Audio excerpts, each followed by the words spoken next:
Madalas nating iniisip na ang oras ay nagpapagaling ng lahat ng sugat at ang paglipas ng panahon ay nagdudulot ng karunungan at kaliwanagan. Ngunit, tinuturo sa atin ng Biblia ang ibang bagay. Sa Ecclesiastes Kabanata 3, Talata 1, sinasabi, may takdang panahon para sa lahat ng bagay, at panahon para sa bawat gawain sa silong ng langit.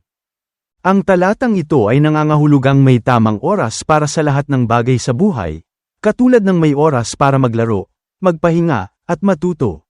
Tulad ng pagbabago ng mga panahon, iba't ibang bagay ang nangyayari sa ating buhay sa tamang oras.